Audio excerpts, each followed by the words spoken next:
how can our work environments become catalysts for innovation, change and diversity of thought?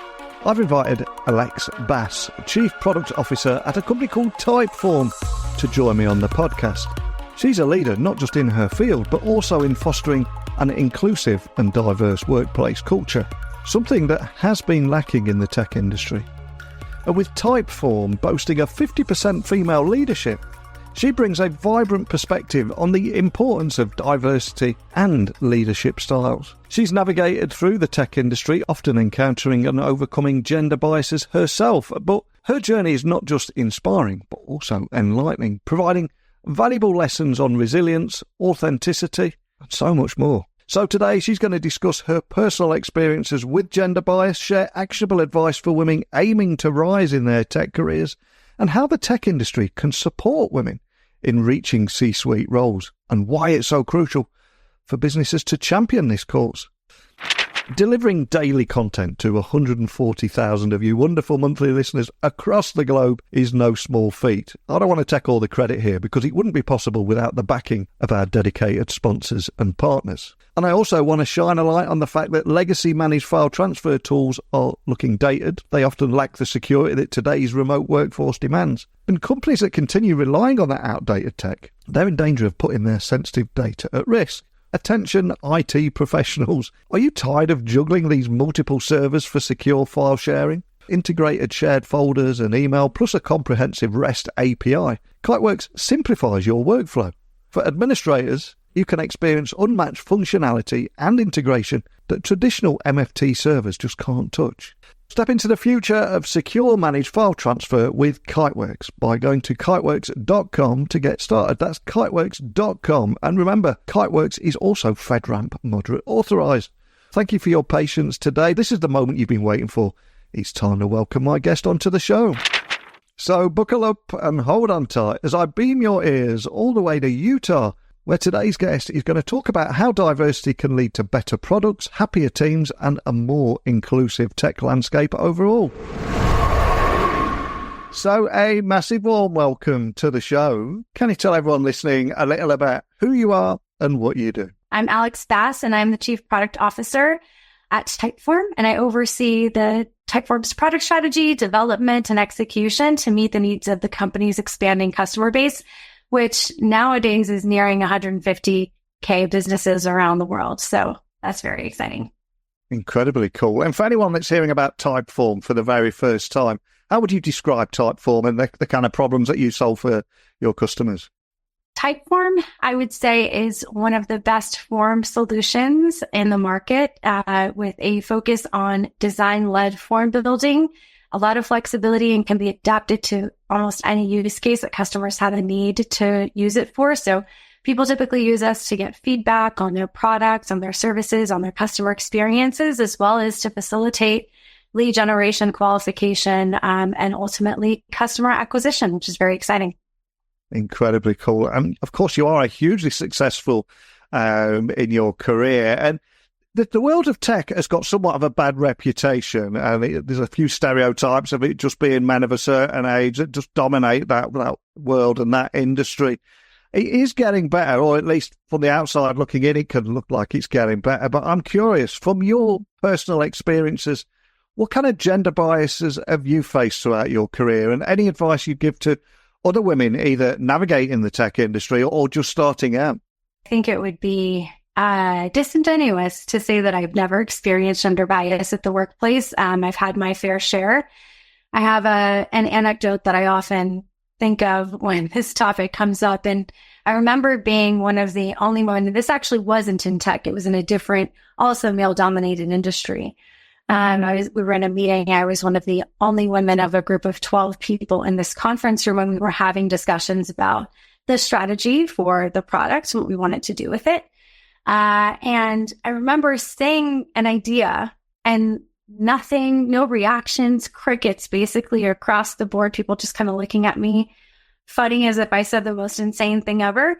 And then, of course, a male counterpart across the table basically rephrased what I said. And all of a sudden, it was the best idea that has ever been stated, since the dawn of time. And the interesting thing that happened there was he looks at me because I'm staring at him like, did this seriously just happen right in front of my eyes? And he looks at me and he mouths, I'm sorry. Like just mouths, I'm sorry. And so I'm like, okay, so there's awareness of the situation. You know exactly what happened. And yet zero allyship, zero support, zero anything, just an acknowledgement that it happened and that he feels sorry that it happened. And so the lesson for me out of this is that even sometimes when there is awareness and acknowledgement that these things happen, the action that needs to occur where that statement is then redirected very easily, right? I mean, it's super easy for someone to, in that moment, be able to say something like, well, actually, that sounds really similar to what Aleks just said, or as Aleks said, this particular point, you know, rephrased the way that he was rephrasing it, could have been helpful, but I mean, I've definitely experienced that several times in my career.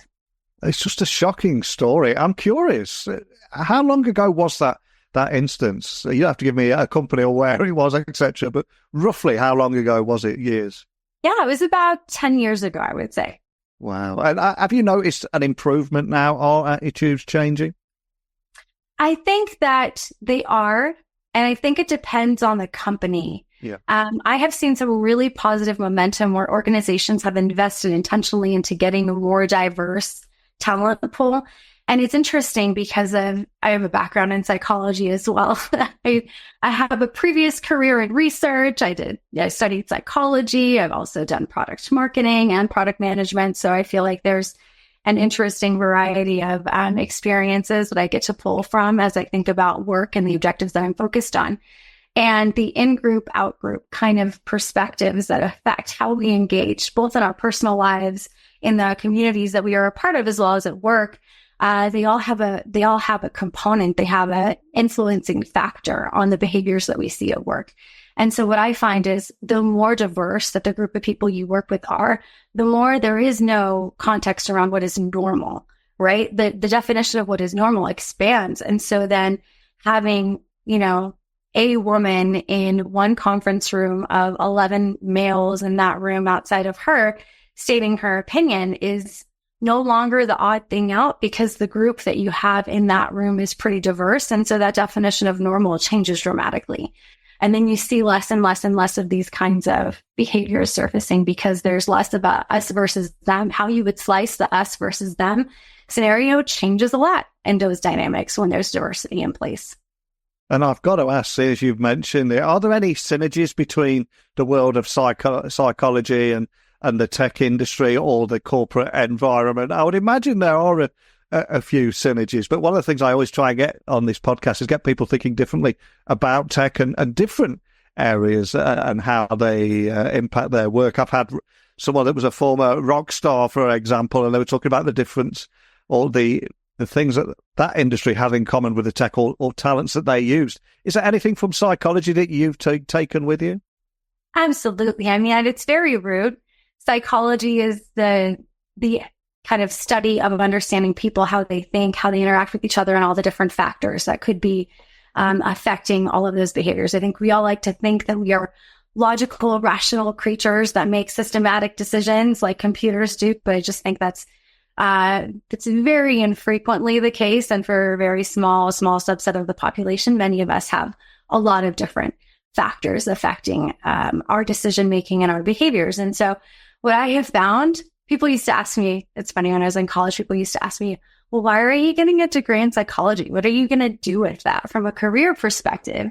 And I have found no shortage of applications of psychology. Not only did it set me up wonderfully to go into the world of research where you're phrasing questions, you're analyzing data, very similarly to the way that a psychologist is going to run those studies to be able to write articles for journals and further the knowledge of the field. But then pivoting into product management, product marketing, thinking about how people consume information, how they interpret that information, what is considered persuasive versus not. How can you be more effective at communicating an idea, at selling something that's very positive for somebody to them in a way that they can hear you and understand it? even down to the levels of like, how do you collaborate with / work with others? Understanding the psychology piece of it is really, really helpful. So I would say, I think it would be hard to find a place where psychology or a theme where psychology would not apply to anywhere where humans are interacting with each other.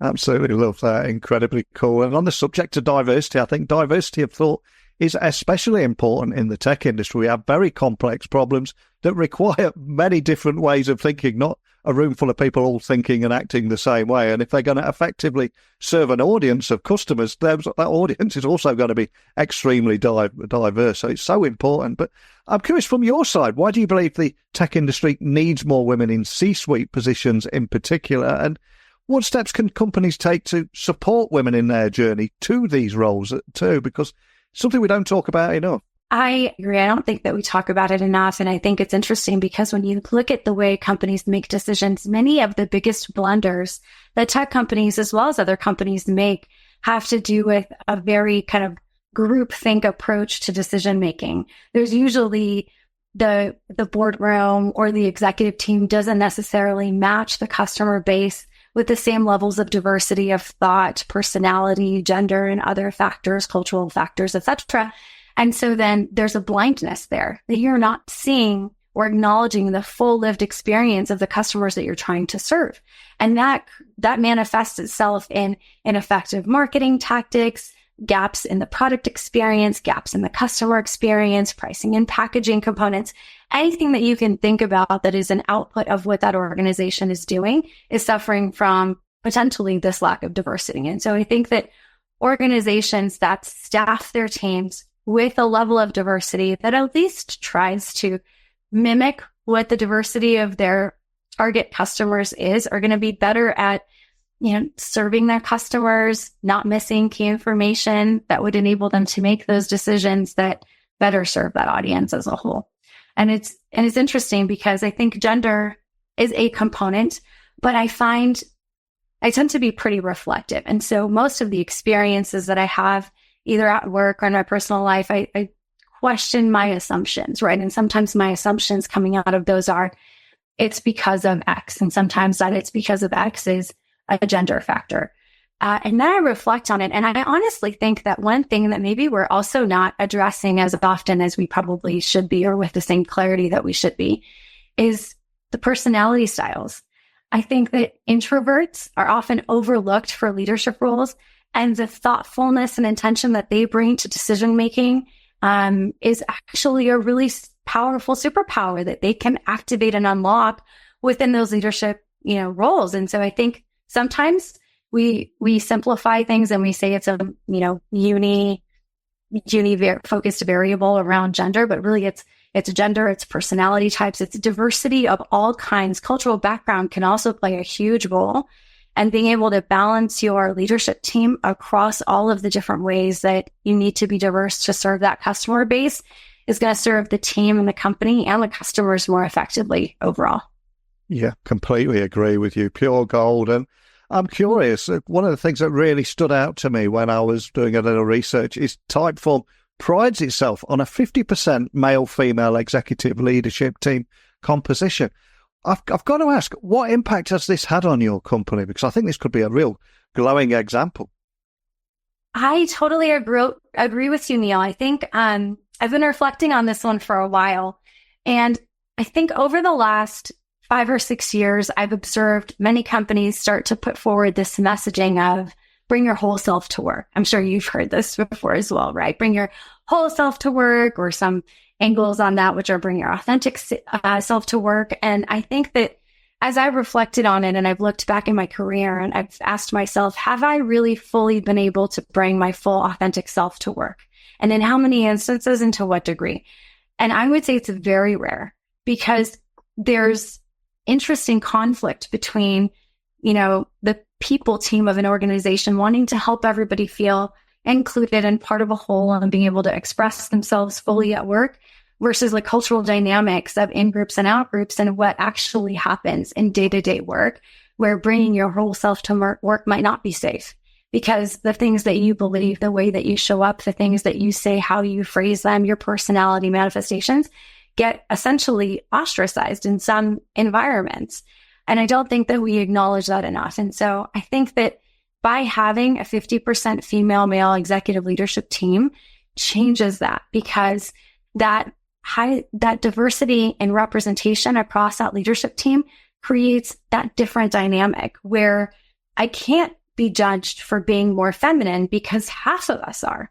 I can't be judged for talking about an emotion because half of us are, right? And so it really resets what you can do to still feel included as part of the whole, regardless of, the themes that maybe teams surface around bringing your whole self to work. So I think that it really makes people feel much more safe, much more inclusive, and much more able to demonstrate the sides of their personality that maybe they've had to train out of themselves or control or hide, or maybe not surface as the first things people see in different touch points, and meetings or collaboration efforts, etc.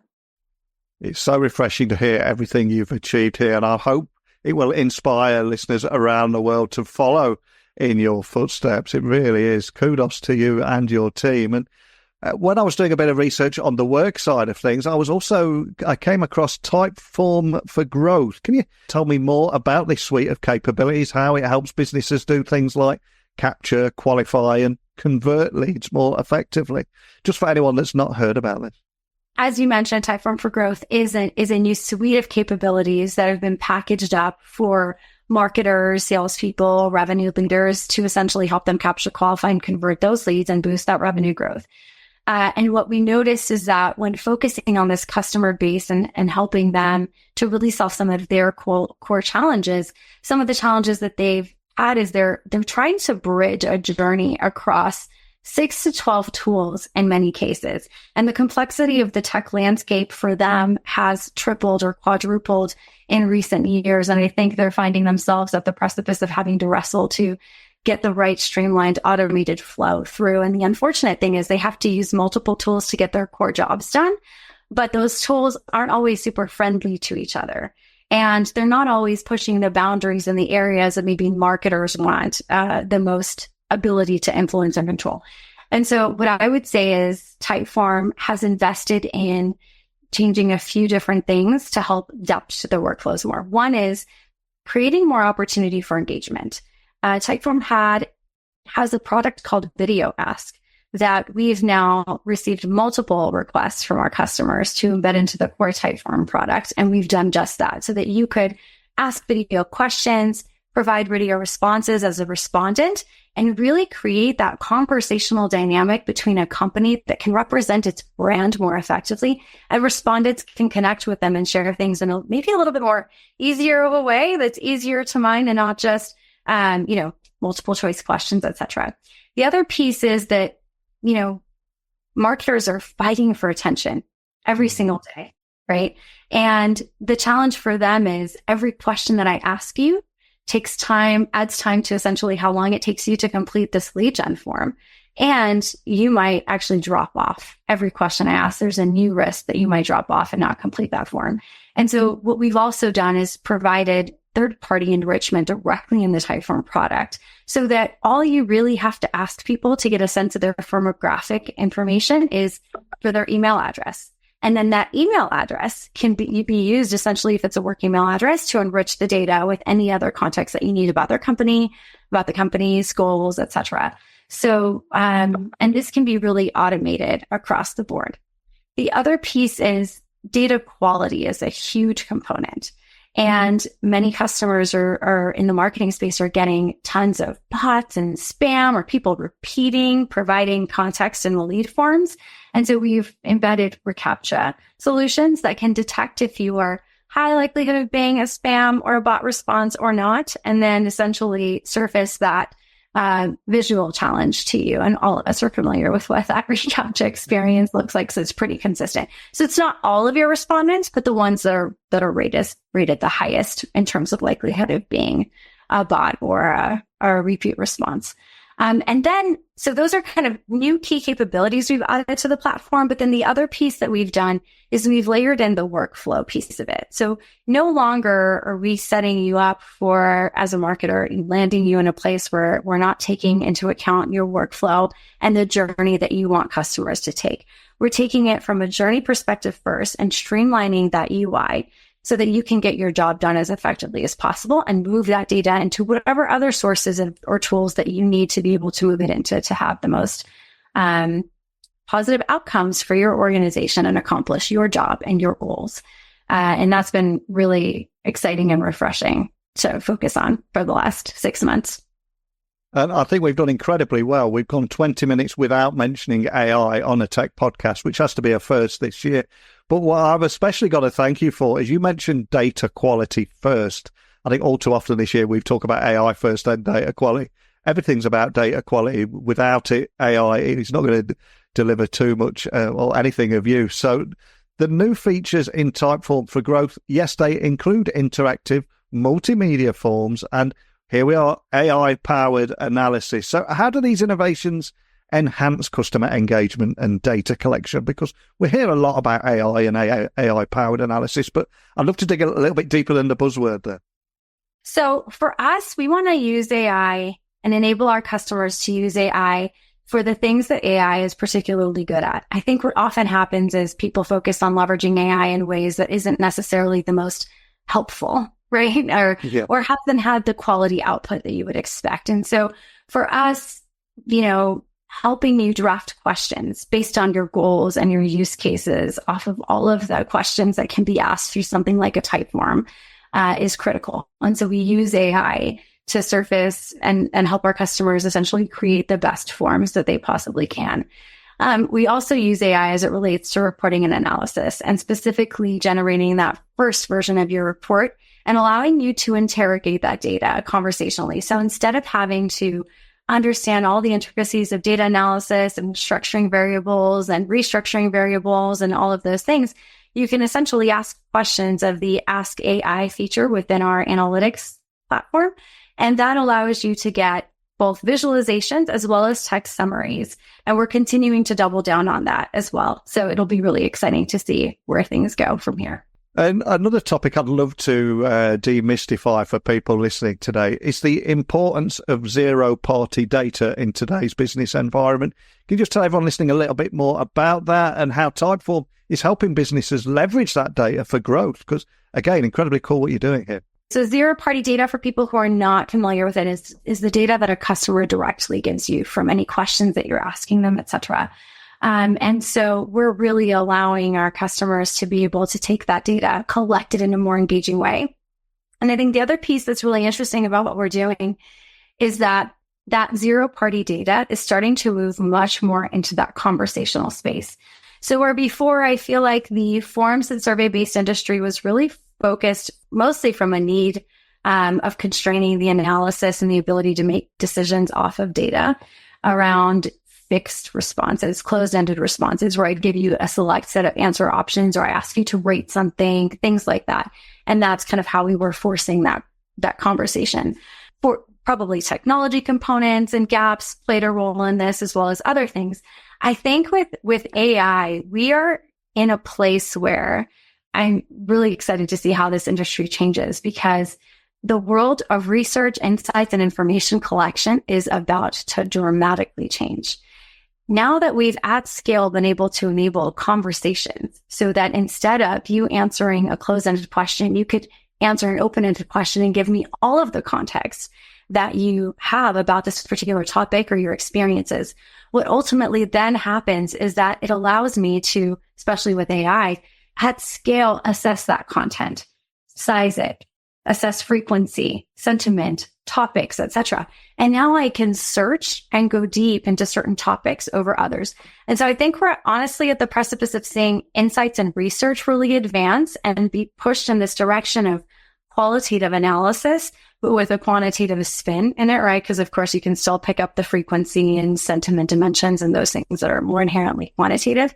And Typeform really wants to be a pioneer in this journey and really help to push it in the positive direction so that these advancements can change the way that companies are interacting with their customers and their potential customers at scale.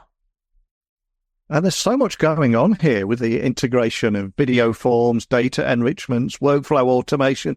How do you at Typeform ensure that all that happens seamlessly and offers that efficient user experience for your customers that just kind of happens without having to think too hard about it? Yeah, so Typeform began with that primary use case of being able to design beautiful forms and collect information through those forms. So after researching, listening, and learning more about our marketers' ICP, we realized one of the major pain points was that fragmented workflow that they're stitching together, and they're frustrated. And so one of Typeform's goals with these new Typeform for Growth capabilities is to streamline that customer acquisition workflow for our customers. So we now can do more for them than just collect forms. We can enrich that data. We can help them analyze that data. We could add data sources. We could score and segment that data. And then for every score and segment that they create, there's a customizable workflow that they can set up and program to automate what then ultimately happens with that data, which really allows them to have more impact without manual effort for every single individual lead than they are having to navigate today. And if I was to ask you to look ahead, you strike me as someone that is passionate about this space. It really comes across in our conversation today. Are there any key trends and innovations in the data collection and customer engagement space that you think will help shape the future of marketing or sales? Or is there anything else that just makes you excited and want to jump out of bed in the morning on what's coming up? I would say AI is, of course, a big one, but I would say one that is secondary that I personally find extremely important and fulfilling is the kind of refocus on customer experiences and UX UI focus. And the thing that is interesting about that is when people are developing AI, there's an or AI focused capabilities. There's an interesting dimension around how do you set your team up for effectively having an impact by leveraging these AI capabilities. And it's a more complex focus area, I would say, than just developing manual capabilities within the platform that you're focused on, right? So one thing that I think people don't often get right is they don't set their workflows in terms of product development processes up for success with AI rated capabilities. And the reason that I say that is when I'm building any capability that's more manual and not dependent on AI within Typeform, I need to focus on what that UI is going to be and what the customer problem is going to be, right? Those are the two main components, and can they use it and is it providing value? As soon as you incorporate AI into it, you have like a third or fourth dimension in some cases where not only do you need to make sure that you have the right model that is able to generate the right output, but then you also have the same challenges that any manual product development is going to focus on, which is that UI, UX experience, as well as the value and your kind of customer use it.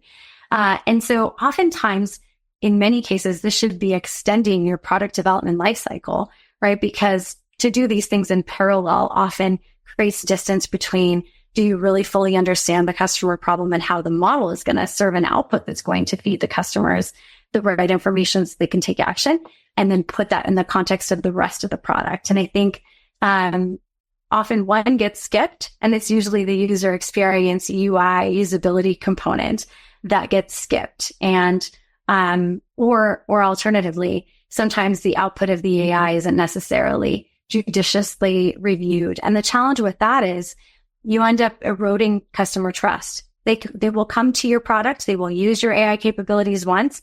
If the output is considered to be subpar, low quality, they're not going to use it again. It's going to take quite a bit more effort on your part to get them to try it again. It's going to take word of mouth, some positive examples, some positive moving momentum before they'll try it again, versus if you had just taken that time on the front end to really validate that the output was high quality, figure out where the gaps are, and shore up that product development process to solve for those things before you went fast. And I honestly think this, I don't know, can we call it an AI gold rush? It feels a little bit like an AI gold rush, right? Where everyone's just trying to one up each other in terms of this, we're going to get our capabilities out faster than everybody else. But if the capabilities are not good, then it's really not serving you to be the first in market tied to that. And so I think that focus on connecting the workflow, making sure you're thoughtfully using AI for what it can actually do for you and for your customers, and validating that the outputs are actually meeting the needs of your customers is a critical component to being effective in any product that's leveraging those capabilities and technologies. 100% with you. And I've used the term AI gold rush in a lot of my articles recently. So 100% with you there. And you've left so many golden insights today. But I'm going to push my luck and try and have a little bit of fun with you and ask you to leave one final gift before you go. And as we have an Amazon wish list where I add books for that the guests recommend, or a song that they can add to our Spotify playlist. And yes, guilty pleasures are allowed. But all I'm going to ask is, what would you like to leave everyone listening with and why? So I would say a book that I've been leveraging throughout kind of the last few years of my career has been Lead from the Outside by Stacey Abrams. Are you familiar with it, Neil? No. Let me tell you a little bit about it. So Stacey Abrams is a politician in the US, and her approach to leadership is a little bit different. And it's interesting because for me, I felt like I followed a pattern that I think is pretty similar to the pattern that others might follow on their path to leadership, which is first you observe and see what works, and you try to copy what other people are doing, or what the recommendations by leadership experts are, and try to contort yourself into symbolizing those components. And then you start to realize that some of those things don't work for you, and you start to expand outside of those known approaches, right? And I would say Stacey's book fully influenced me to break out of what those assumptions of what works within leadership, known truths are, and lean into my own uniqueness. So one of the quotes that she includes there is, embrace your uniqueness. It's your greatest strength. And for me, that was so motivating, because instead of trying to be like other people and not being effective at doing that, why not just lean into my own approach? Why does my thoughtfulness make it less likely for me to be a leader, or introversion make me less likely to be a leader, or less effective in some of these roles? It shouldn't. And so instead of trying to pretend to be something that I'm not, why not lean into exactly who I am and leverage that to the best benefit that I have to my teams and to the company that I'm working for and to the product and the customers that I'm serving, and see what that does for me. And honestly, it was the most liberating and effective approach for me as I transitioned into this role, that I would 100% recommend it to others. I think it's a very inspirational read. That sounds awesome. I'm going to get that added straight to our Amazon wish list. And I think it almost brings us full circle, celebrating your own uniqueness, the power of your own uniqueness, and ultimately the importance of diversity of thought, and celebrating that rather than just trying to be like everybody else in that meeting room. And so many inspirational things to think about today. But what is the best place for listeners to find you or your team online and find out more about anything we talked about today, or even ask your team a question? Where would you like to point them? I would love to point them to my LinkedIn. LinkedIn is where, on social media, at least, I spend the most of my time for professional reasons. And so please reach out, connect, ask questions. I'd love to engage with people, and, for the purposes of information sharing, intellectual discourse, all of the things that help us further the field, and our individual and collective agendas to progress in tech. Well, I'll add a link to that, as well as the Typeform website and everything else on the social channels for that, so people can find it. But just again, thank you so much today for bravely sharing how you experience gender bias throughout your career, and offering a little advice for other women in the tech industry, why tech needs more women in the C-suite, and how you're not just saying that, you're leading from the front here. It's just fantastic to hear, and so refreshing to hear as well. So thank you for sharing that with me today. Thank you so much for having me, Neil. It's been such a pleasure to chat with you. I think after our conversation today, I'm reminded of the power of diversity and inclusion in the tech industry. And my guest's insight not only shed light on the challenges that women face in climbing the corporate ladder, but also illuminate the transformative impact of diverse leadership on innovation and business success. And it is refreshing to hear how Typeform's commitment to a more balanced leadership team and their innovative approach to product development especially as we've seen in their latest offering, Typeform for Growth. I think that exemplifies how businesses can thrive by embracing varied perspectives and fostering a more inclusive environment. And it's clear that when companies like Typeform lead that way, they set a new standard for the industry, encouraging others to follow. But how do you think businesses can better support the journey of women to the top? I'd love to hear your thoughts. And what steps will you ensure that your team reflects the diverse world we live in? Again, share your thoughts with me by emailing me, techblogwriter@outlook.com, Twitter, LinkedIn, Instagram, just @NeilC.Hughes. Let's keep this conversation going and together learn how we can all contribute to a more inclusive and dynamic world of tech. But that's it for today. So thank you to my guests. Thank you, each and every one of you, for listening. And until next time, don't be a stranger.